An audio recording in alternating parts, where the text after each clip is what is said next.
Romanos capítulo de número 6, nós vamos estudar do verso 1 ao verso de número 14 nesta manhã.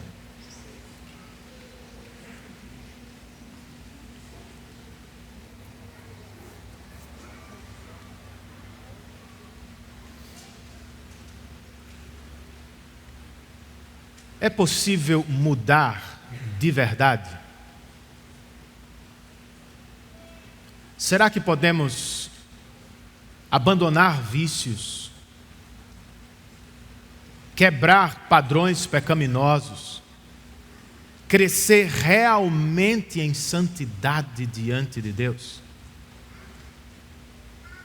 Para Aristóteles, filósofo da Grécia Antiga, você se torna o que você repete.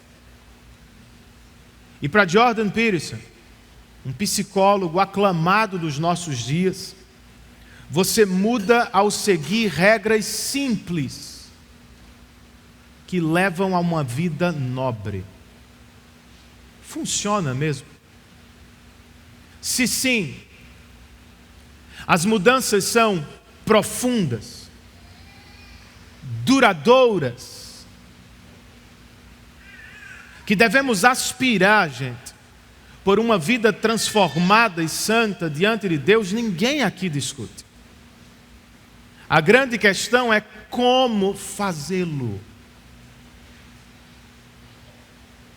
Esse é o assunto que vamos abordar nos 2 sermões do capítulo 6 de Romanos. Para começar o primeiro, eu quero ler com vocês o verso de número 11, o qual nos coloca no coração da questão. Romanos capítulo 6 e verso 11, o texto inspirado pelo Espírito registra da mesma forma: considerem-se mortos para o pecado, mas vivos para Deus em Cristo Jesus. Vamos orar? Espírito Santo de Deus, nós nos aproximamos de Ti nesta manhã e queremos Te rogar, dá que sejamos capazes de dizer e viver o que falou o salmista há muito tempo. Os Teus mandamentos são o meu prazer, são meus conselheiros na vida. Dá que assim seja. Nós precisamos de Ti para entender, para aplicar, para viver à luz de Tua palavra. Por isso rogamos por Tua assistência e fazemos isso em nome de Jesus. Amém.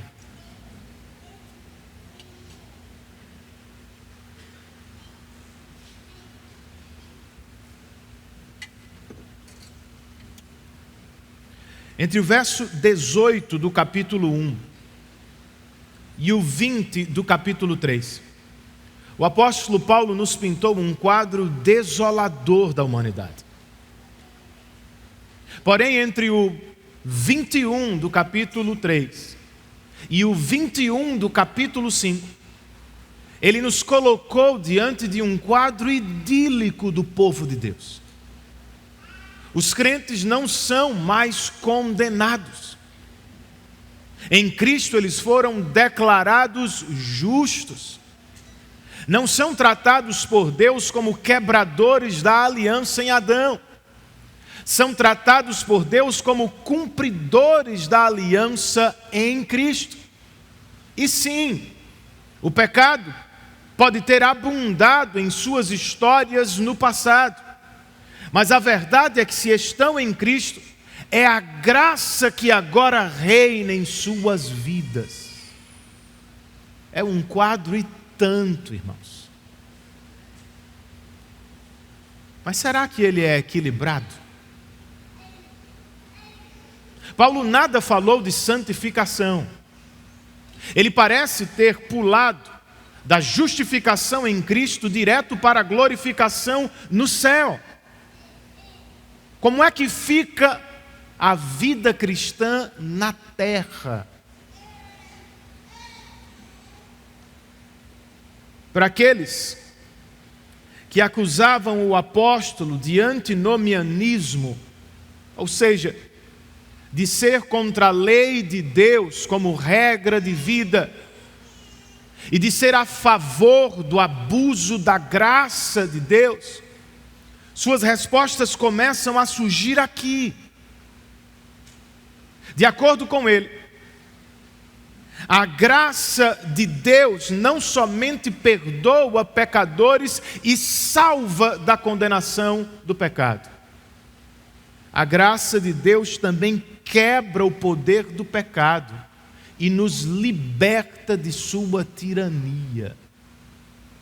Então, sim, irmão, é possível mudar. Não por mera repetição humana, nem na força do próprio braço. É possível mudar porque a graça que nos salva é a graça que nos muda para a glória e louvor de Deus. É por isso que Paulo está nos dizendo: considerem-se mortos para o pecado e vivos para Deus em Cristo. Mas como acontece, pastor? Como é que nos apropriamos desta verdade bíblica? E como é que a mudança de fato ocorre em nossa vida cristã?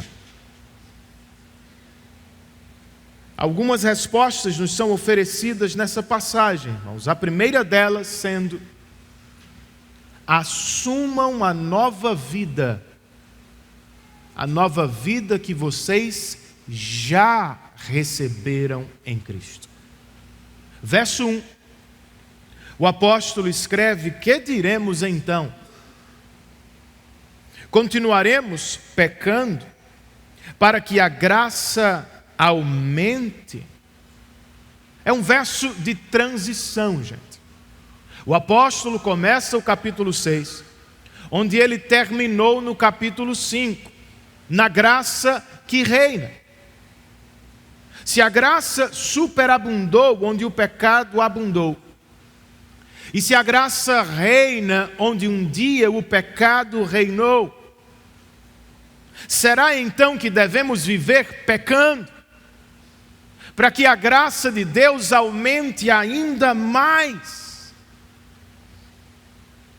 Alguns ouvintes e posteriormente alguns leitores de Paulo podiam estar realmente confusos. Talvez você esteja. Se não somos salvos por meio da obediência à lei, será então que podemos desprezá-la completamente? Se é pela graça que Deus nos salva, será que Ele não se importa então com a vida que levamos?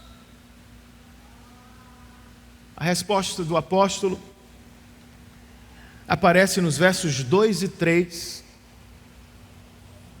quando ele escreve: de maneira nenhuma. Nós, os que morremos para o pecado, como podemos continuar vivendo nele? Ou vocês não sabem que todos nós, que fomos batizados em Cristo Jesus, fomos batizados em sua morte? Continuaremos pecando para que a graça aumente? De maneira nenhuma. Nas palavras de Sproul, que Deus não permita. E por que é que o crente não deve viver em pecado ou continuar vivendo no pecado? Paulo diz: é porque nós morremos para o pecado. Ele não poderia estar ensinando, queridos, que nós nos tornamos insensíveis à influência do pecado, ou que jamais poderíamos pecar. Se fosse isso, este parágrafo, bem como muitos outros da Escritura, não fariam o menor sentido.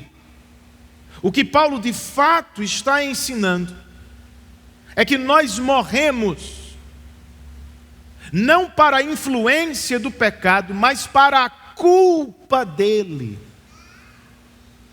E como foi que isso aconteceu? Nós, os que fomos batizados em Cristo, fomos batizados em sua morte. É óbvio que o batismo não nos salva. Contudo, ele é o sinal externo de uma realidade interna. O batismo aponta para aquilo que chamamos de união mística ou espiritual com Cristo. Se fomos batizados em Cristo, não só com água, mas principalmente com o Espírito, nosso pecado foi julgado na cruz com Cristo. E, consequentemente, nós fomos declarados justos aos olhos de Deus. Portanto, verso de número 4. Fomos sepultados com ele na morte por meio do batismo, a fim de que, assim como Cristo foi ressuscitado dos mortos, mediante a glória do Pai, também nós vivamos uma vida nova. O sacramento do batismo, irmãos, é muito mais valioso do que às vezes nós julgamos. O Dr. John Stott explica: estamos longe de saber se os primeiros batismos eram feitos por imersão total. Alguns quadros primitivos do batismo de Jesus, por exemplo, retratam-no de pé dentro do rio, enquanto João Batista derrama água sobre sua cabeça. Porém, a verdade simbólica de morrer para a velha vida e ressuscitar para a nova permanece, qualquer que seja a forma de batismo empregada. Eu concordo com ele. Pois o batismo cristão é uma espécie de funeral. Fomos sepultados com Cristo na morte por meio do batismo. E é também uma espécie de ressurreição. Assim como Cristo ressuscitou mediante a glória do Pai, que também agora nós vivamos uma vida nova. Vida nova, irmão. Eis o que nós recebemos de Deus. Em outra passagem, Efésios 2, o mesmo apóstolo escreve: vocês estavam mortos em suas transgressões e pecados. Todavia Deus, que é rico em misericórdia, pelo grande amor com que nos amou, deu-nos vida com Cristo. Em uma conversa com Nicodemos, um religioso que não conseguia entender o novo nascimento, Jesus explicou: o que nasce da carne é carne, Nicodemos, mas o que nasce do Espírito é Espírito. O vento sopra onde quer, você o escuta, mas não pode dizer de onde vem nem para onde vai. Assim acontece com todos os nascidos do Espírito. Jesus e Paulo estão falando do que se chama na doutrina da salvação de regeneração. E nós podemos considerá-la a maior mudança pela qual passaremos na vida. Não está por vir. Não é o abandono de um vício ou pecado específico. A maior mudança das nossas vidas já se deu quando o Espírito, de forma soberana e monergística, ou seja, sem a nossa participação, nos deu vida espiritual no coração, irmãos. se é no que você acredita, não só viva na expectativa do futuro. Conseguirei vencer esse pecado? Serei curado dessa doença? Farei a viagem dos meus sonhos? Definitivamente essa não é a coisa mais importante da vida. Nem jamais vai representar a maior mudança de sua vida. Já aconteceu. Por obra do Espírito, você já passou da morte espiritual para a vida espiritual em Cristo. Então não viva na expectativa da próxima grande coisa para se alegrar. Você já deveria estar muito alegre, pois a maior coisa já lhe aconteceu. Deus lhe deu vida espiritual. Você concorda comigo? Mais importante ainda, você já recebeu esta vida espiritual em Cristo? Após a regeneração, ou o novo nascimento, segue-se, segundo a ordem da salvação, a conversão. Eu estou falando do dia, ou da época, quando nós abandonamos os nossos falsos deuses e depositamos fé em Cristo somente. Eu me refiro à época que abandonamos ou nos arrependemos dos nossos pecados e começamos a mostrar mudança de vida. Na época da Reforma, os católicos rejeitaram a proposta de Lutero. Em parte porque para eles, o sola fide, ou o fé somente, parecia incentivar o pecado. Nos nossos dias, são alguns crentes que, por sua vez, defendem o seguinte: nós podemos ser salvos por Cristo, sem jamais obedecer a Cristo. Para usar uma metáfora,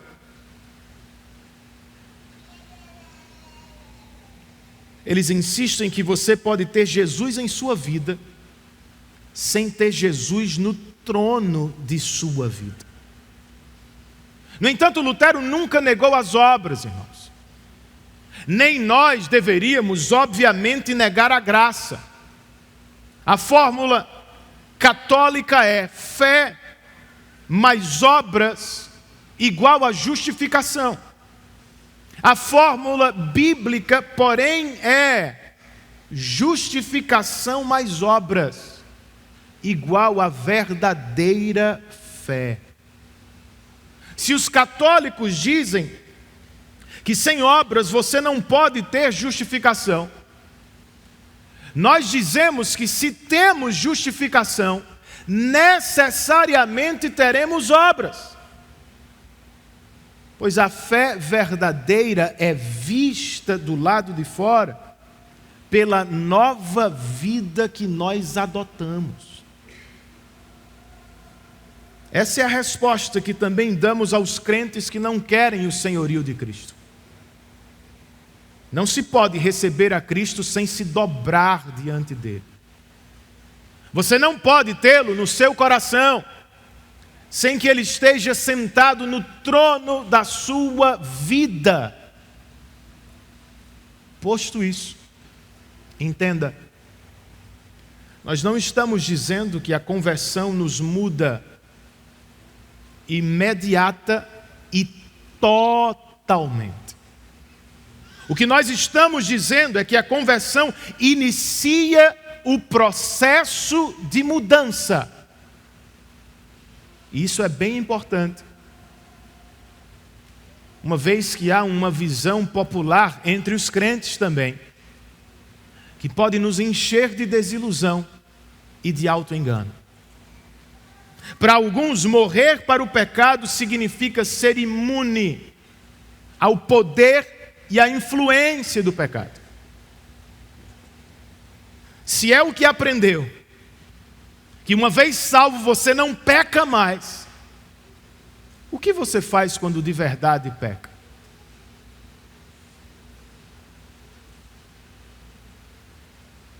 Ou você começa a duvidar da palavra de Deus como ela lhe foi ensinada, ou você desiste de tanto tentar e jamais conseguir, ou você aprende a mentir e a se refugiar em uma performance de fé falsa.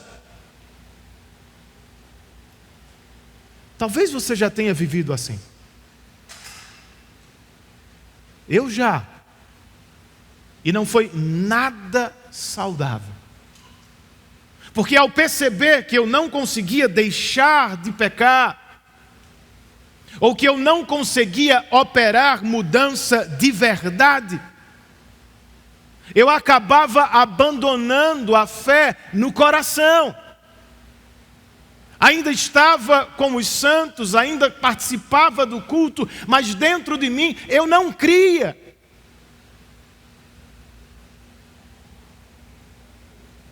Não precisa ser assim, gente.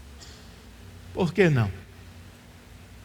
Porque a nova vida que recebemos em Cristo não produz imediatamente plenitude de santificação.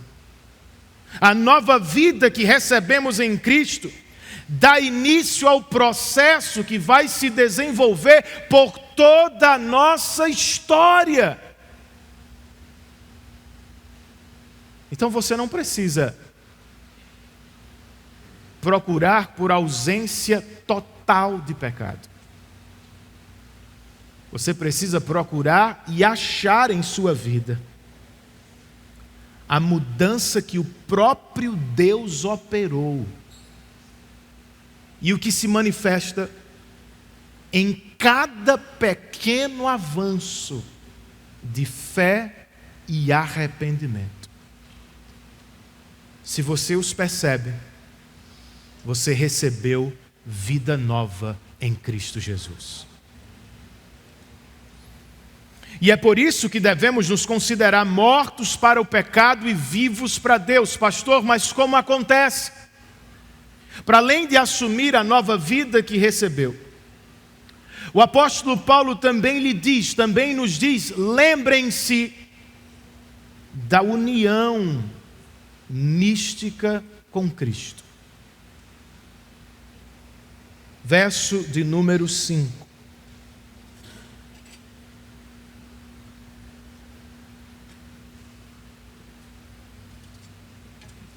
Se dessa forma fomos unidos a Ele na semelhança da sua morte, certamente o seremos também na semelhança da sua ressurreição. Esse verso, eu não sei se você percebeu, é quase uma repetição exata do anterior. E por meio dele, Paulo está querendo enfatizar nossa união com Cristo total, na morte e na ressurreição. Mas embora Paulo fale de morte aqui, a força do texto está na ressurreição para a vida. Porque ele nos diz, se fomos unidos a ele na semelhança da sua morte, certamente o seremos na semelhança da sua ressurreição. Certamente. Como? Versos 6 e 7. Ele explica o que quer dizer por esta união. Pois sabemos que o nosso velho homem foi crucificado com ele, para que o corpo do pecado seja destruído e não mais sejamos escravos do pecado. Pois quem morreu foi justificado do pecado. O propósito do que lemos é: para que não mais sejamos escravos do pecado. É uma libertação, gente. Antes, porém, um tirano. O corpo do pecado tem que ser destruído. A expressão corpo do pecado não pode ser interpretada como corpo pecaminoso, dando a entender, como alguns gregos pensavam, que o grande problema da humanidade é o corpo físico. Não. Por corpo de pecado, nós precisamos entender o homem inteiro, suas faculdades, todas as suas partes. O homem por inteiro está sob o domínio do pecado. E como é que se dá a sua libertação?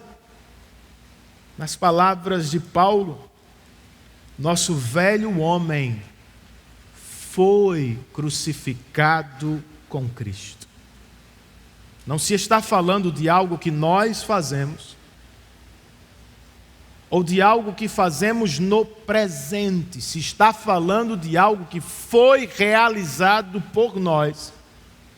E isso se deu no passado. Nós fomos crucificados com Cristo.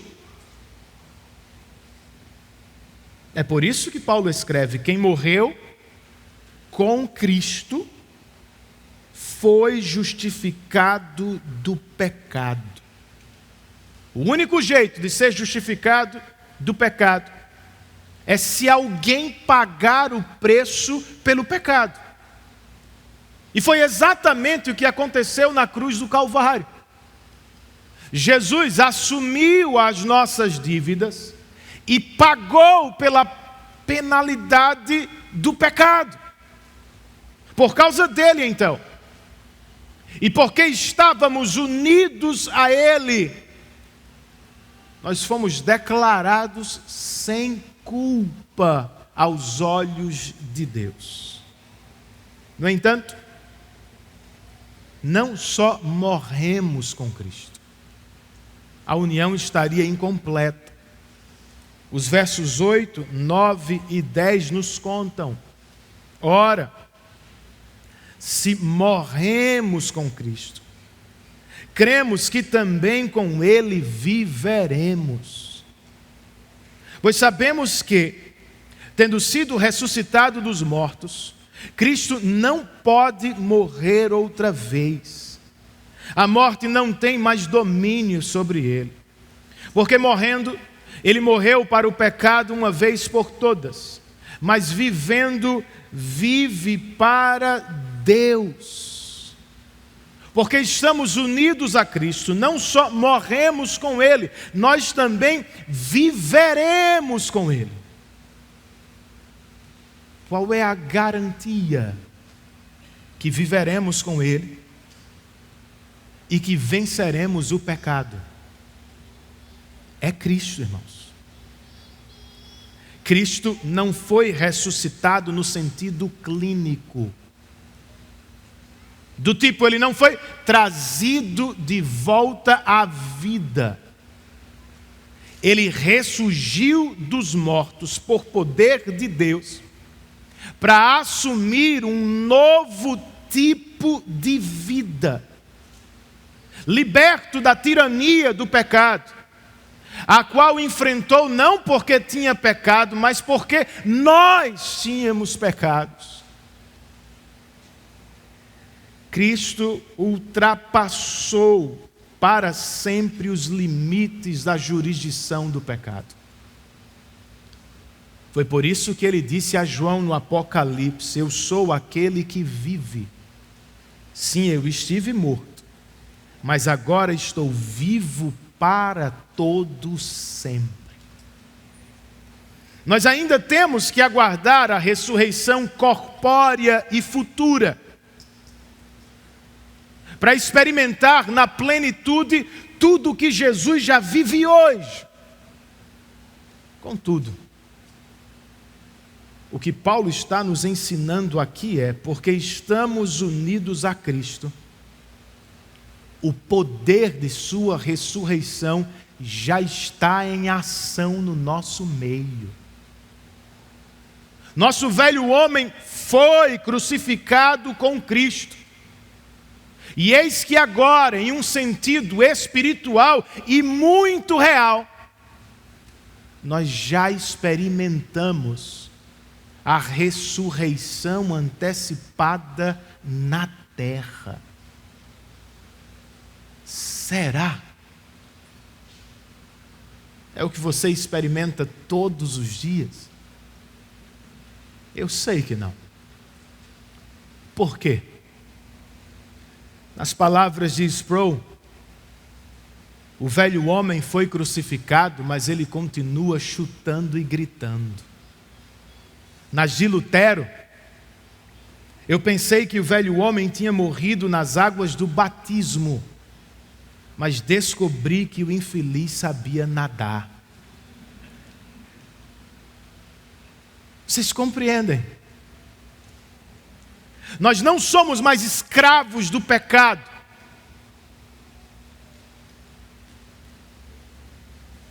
Nosso velho homem foi crucificado com Cristo, o que significa que para todos sempre nós estamos livres da culpa e da condenação do pecado. Mas não podemos nos esquecer, gente.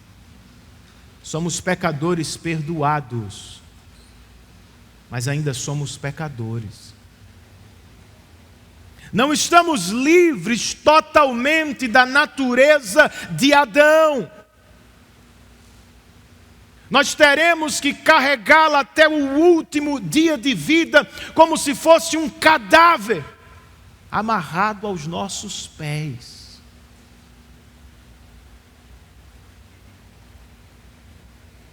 Isso é realismo bíblico. Não é vitimismo pecaminoso.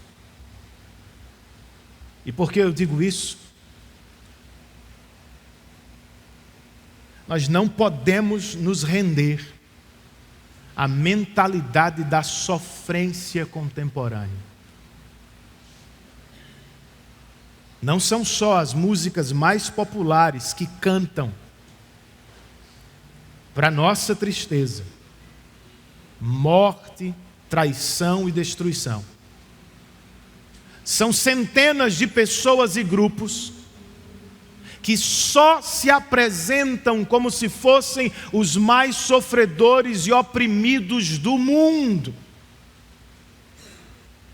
Não me entendam mal. Eu não estou negando que pessoas sofrem e que alguns grupos podem sofrer mais do que os outros. Eu não estou dizendo que nós mesmos não sofremos. Nós sofremos como indivíduos e nós sofremos como povo de Deus. Mas nós não só sofremos. Se estamos em Cristo, nós recebemos a vida antecipada da ressurreição. Isso é muita coisa, irmão. Por isso, gente, em vez de vitimismo, nós precisamos nos apropriar de uma linguagem mais bíblica. Sim, nós ainda temos que lutar contra o pecado. Mas há tantas bênçãos que nos cercam, que de vez em quando faz bem parar para cantar e agradecer a Deus. Foi o salmista que escreveu: bendiga ao Senhor a minha alma e não esqueça nenhuma de suas bênçãos. Nós ainda perderemos algumas batalhas. E por isso nós deveríamos lamentar mesmo. Contudo, em algum momento, o lamento precisa abrir espaço para o louvor e para o triunfo saudável.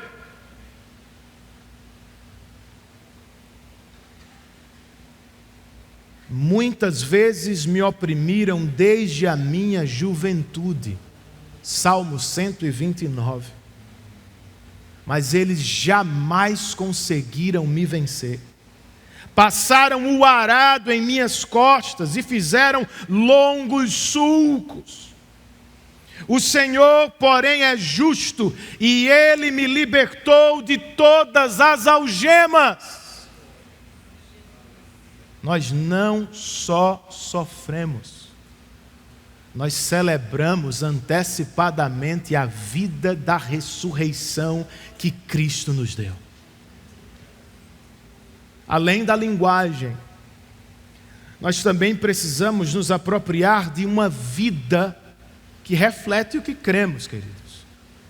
Não só morremos com Cristo, nós ressuscitamos com Cristo para a glória de Deus. Uma vida assim, que se apropria desta verdade espiritual, é uma vida que nos auxilia na evangelização. Não sei se vocês percebem, mas nosso status está mudando rapidamente nos últimos anos. Estamos passando de minoria respeitada para minoria rejeitada e desprezada. A maneira que fazemos, ou por meio da qual fazemos apologética, defesa da fé, precisa sofrer alterações. Porque quase ninguém no seu trabalho está a fim de discutir com você sobre as evidências da ressurreição de Cristo. Quase ninguém quer ouvir de você o que você acha sobre família e sexo. Ou eu vivo em outro planeta? Então como é que a gente apresenta o Evangelho? Como é que você defende o Evangelho de Jesus Cristo em uma sociedade cada vez mais indiferente para Ele, ou a Ele?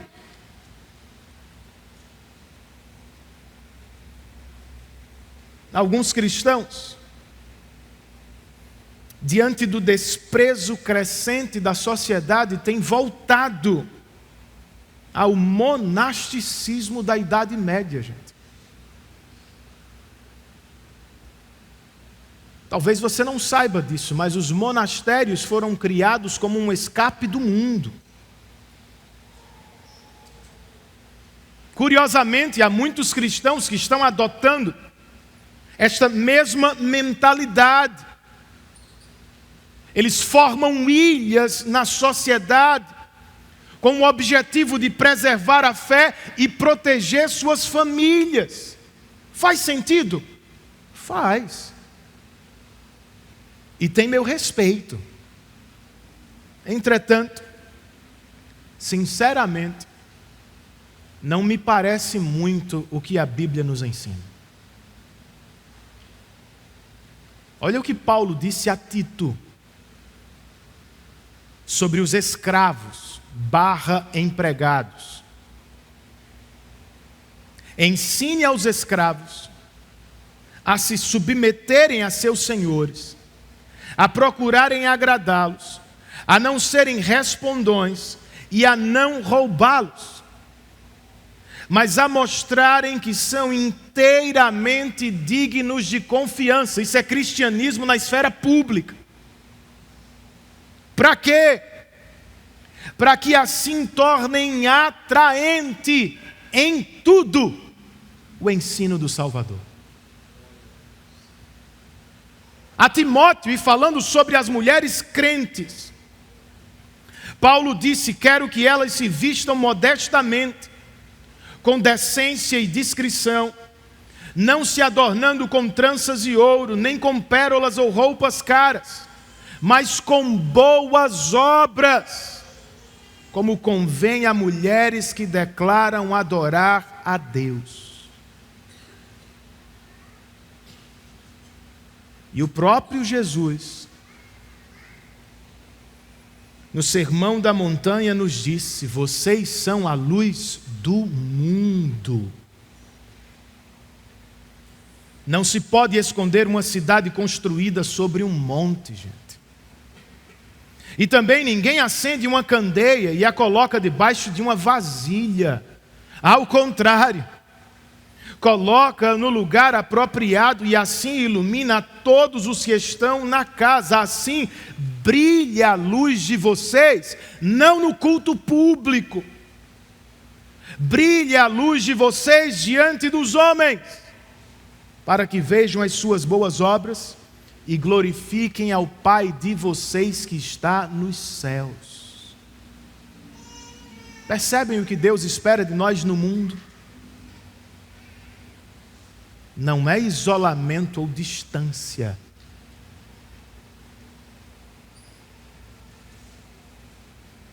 Deus espera boas obras e uma vida santa e bela, que testemunham do poder da ressurreição nas nossas vidas.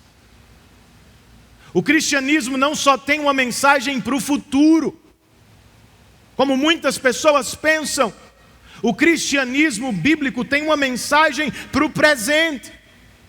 Não só vamos desfrutar plenamente da vida com Cristo na ressurreição do corpo, nós já desfrutamos da vida da ressurreição neste corpo que temos.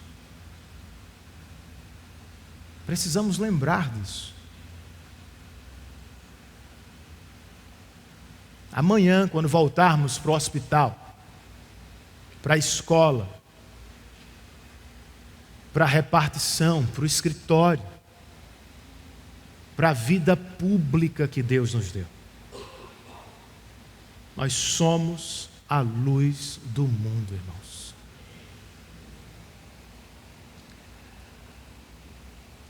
É por isso que precisamos nos considerar mortos para o pecado e vivos para Deus. Mas como é que acontece, pastor? Para a gente terminar, como é que de fato mudamos? Última resposta: ofereçam-se a Deus continuamente.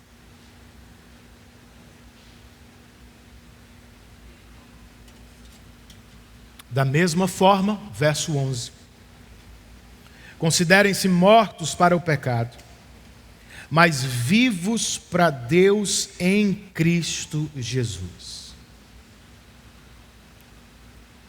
Talvez você queira tomar nota disso. Esse é o primeiro imperativo da carta aos Romanos. E curiosamente, ele não fala de fazer, ele fala de pensar. Um comentarista explica, e não é um faz de conta. Não significa forçar a fé a fim de se acreditar naquilo que é falso. Nem é uma questão de fingir que o velho homem morreu. Em vez disso, trata-se de lembrarmos que o nosso velho homem de fato morreu com Cristo, o que colocou um ponto final em sua carreira. Vida nova. Tendo morrido para o pecado, nós vivemos para Deus em Cristo. Como? Versos 12 e 13. Portanto, se vocês se consideram mortos para o pecado e vivos para Deus, portanto, não permitam que o pecado continue dominando seus corpos mortais, fazendo que vocês obedeçam aos seus desejos. Não ofereçam os membros do corpo de vocês ao pecado como instrumentos de injustiça. Antes, ofereçam-se a Deus como quem voltou da morte para a vida. E ofereçam os membros do corpo de vocês a Ele como instrumentos de justiça. A exortação paulina tem aspectos negativos e positivos. Viram isso?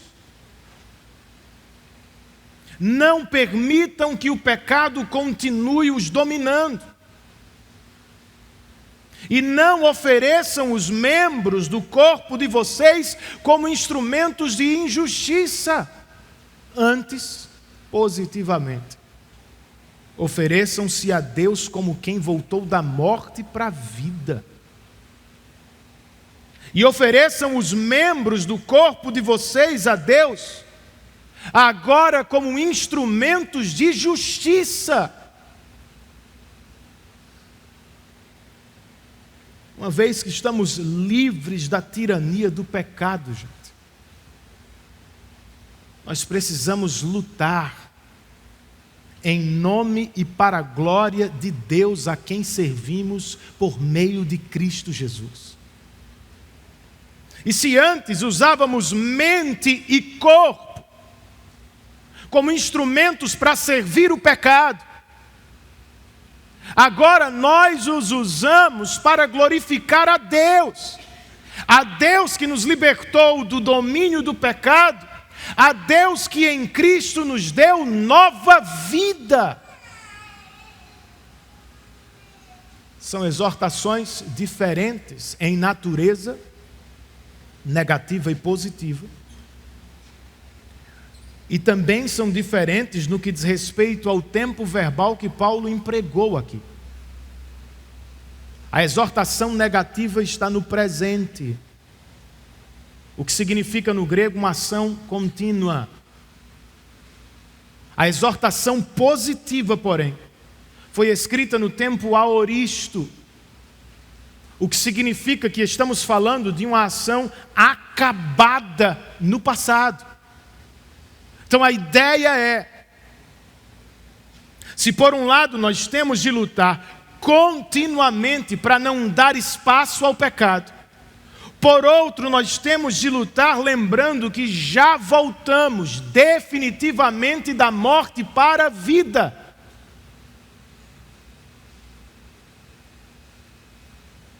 É o que se espera de quem recebeu tão grande bênção em Cristo Jesus.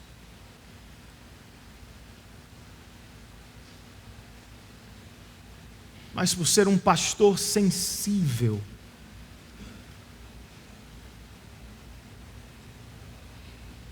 por conhecer a humanidade através do conhecimento que tinha de seu Criador, por saber que nem sempre conseguimos, que nem sempre acreditamos no que ouvimos, o apóstolo encerra este parágrafo com uma promessa maravilhosa. Verso 14. Pois o pecado não os dominará, porque vocês não estão debaixo da lei, mas debaixo da graça. Esse é o supremo segredo da libertação.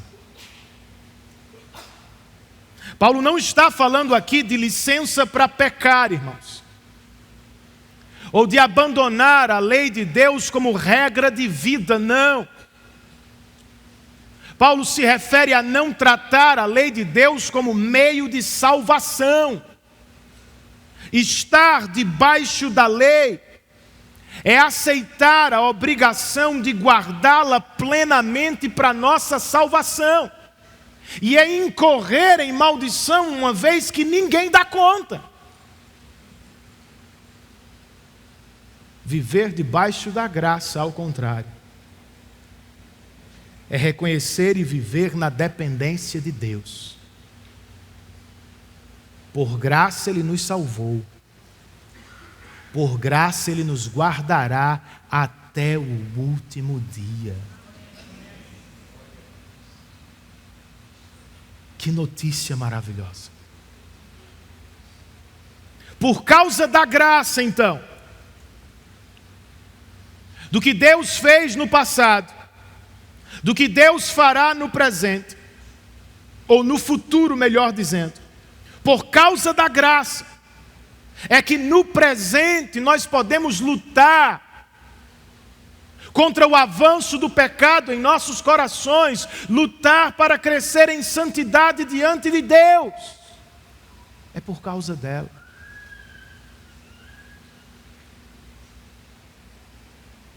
Como não permitir que o pecado continue nos dominando?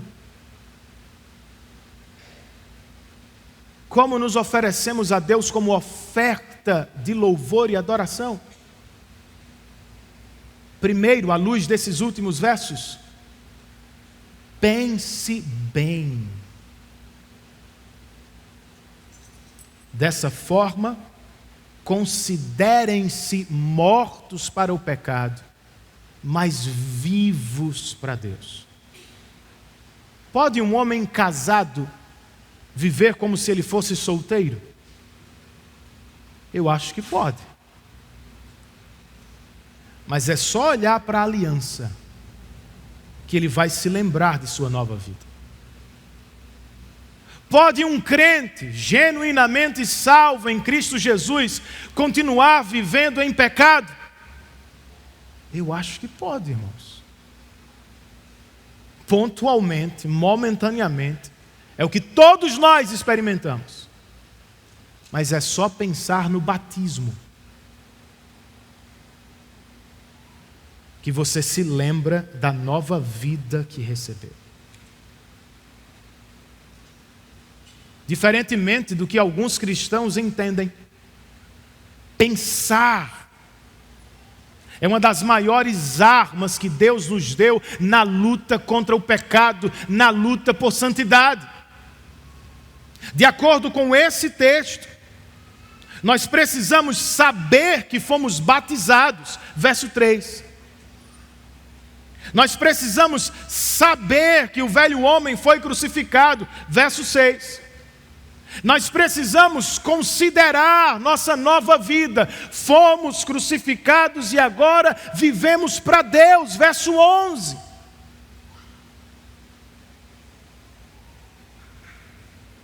Nós temos que pensar, ponderar, estudar, compreender, registrar essas verdades na mente, até que voltar à antiga vida seja considerado por nós algo inconcebível. Pensar. Como não permitir que o pecado continue nos dominando? Como nos oferecemos a Deus como ofertas de louvor? Segundo, se esforce, irmão. Na graça não tem espaço para o mérito, mas a vida cristã conta com o nosso esforço. Como assim, pastor? A regeneração, a nova vida, como discutimos mais cedo, é uma obra monergística. Não temos participação nela. Porém, assim que recebemos vida espiritual no coração, dada pelo Espírito, a obra da vida cristã se torna sinergística. Ela conta com a nossa participação. Não fosse assim, como é que Paulo diria aos filipenses? Desenvolvei a vossa salvação. E como é que ele nos diria aqui? Não permitam que o pecado siga dominando. Antes ofereçam-se a Deus continuamente. É uma luta, irmão. Vida cristã não é tomar água de coco à beira do mar. É uma luta contra o pecado, exige esforço da sua parte e da minha. Sim, o Senhor nos libertou. Ninguém aqui é mais escravo do pecado e é por isso mesmo que precisamos empreender toda a força possível para não ceder nem um centímetro que seja o nosso antigo Senhor. Para tanto, ninguém precisa subir o monte de vez em quando. Ninguém precisa orar dentro do mato, participar da maior conferência de teologia do mundo. Ninguém precisa ir para o seminário teológico. Tudo o que precisamos nessa luta é fazer uso regular dos meios de graça que o próprio Deus já nos deu. Às vezes estamos procurando crescer em santidade com coisas que Deus nunca prometeu abençoar. Ele prometeu abençoar os meios de graça que nos deu. Leitura da palavra, estudo da palavra, ouvir a palavra proclamada. É cantar com o povo de Deus, é orar com o povo de Deus, é viver e comungar com o povo de Deus. Parece pouco para você? Pense numa vida assim por 50, 60, 70 anos. Deus prometeu abençoar-nos por meio dos meios de graça, irmãos. Como não permitir que o pecado continue dominando? E como nos oferecemos a Deus como ofertas de louvor, terceiro e último? Estou terminando. Todo domingo é ela que me avisa, né? Terceiro e último, dependa da graça de Deus. É verdade que a vida cristã envolve esforço, mas não é verdade que nos esforçamos sozinhos.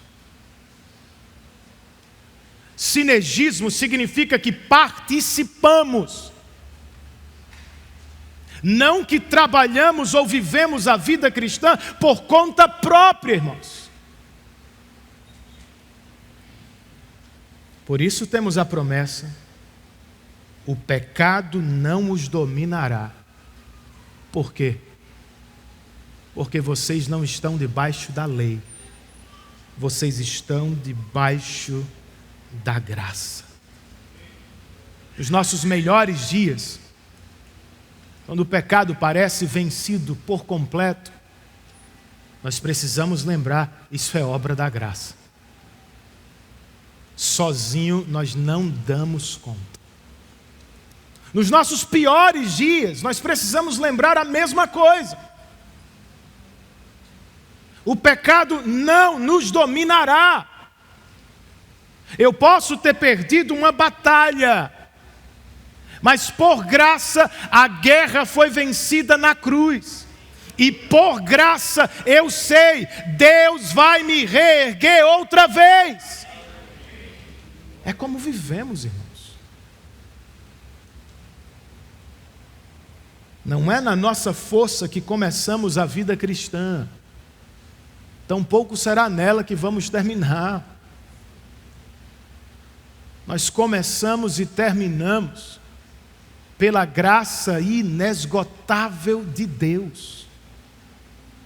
E longe de incentivar uma vida de pecado, é a graça que pode quebrar o poder do pecado. Como?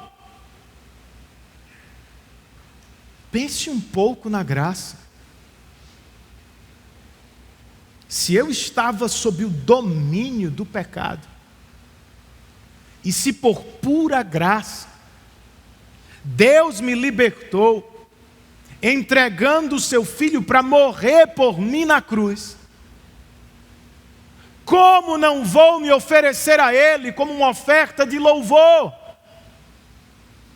Eu não viverei na ética do devedor, nem você deveria viver. Como se precisasse o tempo todo pagar por aquilo que Ele fez. Não dá, nem você precisa. Tampouco você deveria viver na ética do legalista. Eu vou fazer por merecer, eu vou conquistar a bênção, eu vou conquistar a salvação. Você não pode. Vivamos todos na ética e no reino da graça. Por todos os dias das nossas vidas, sirvamos ao Deus que por graça, sem que o merecêssemos, nos libertou do domínio do pecado e nos deu salvação eterna com Ele. Eu sei, é bom demais para ser verdade.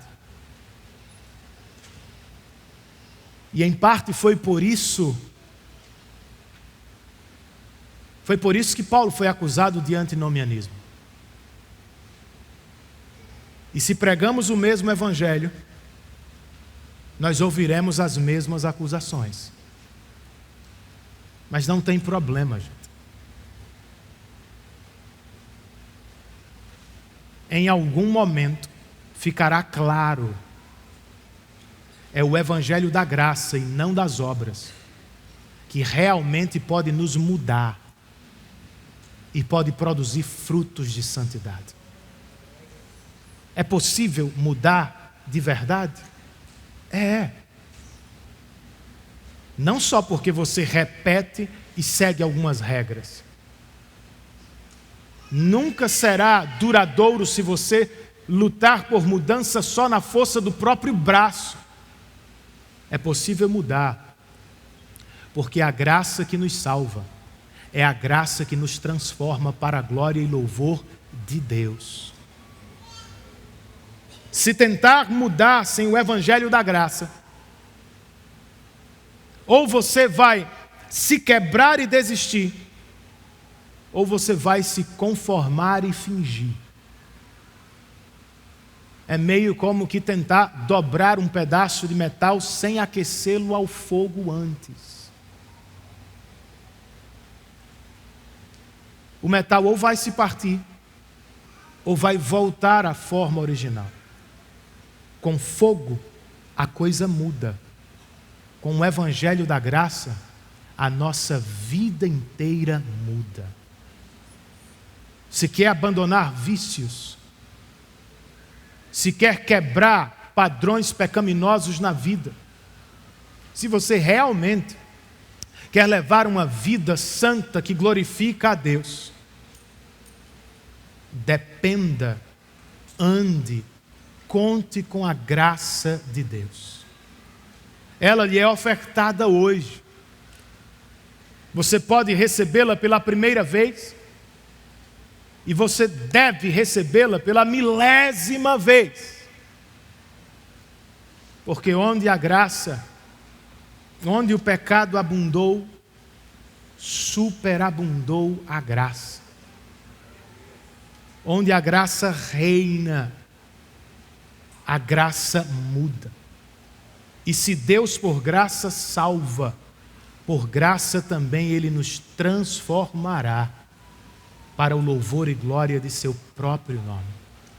Curve a sua cabeça comigo, feche os seus olhos e faça a sua oração em resposta à palavra de Deus.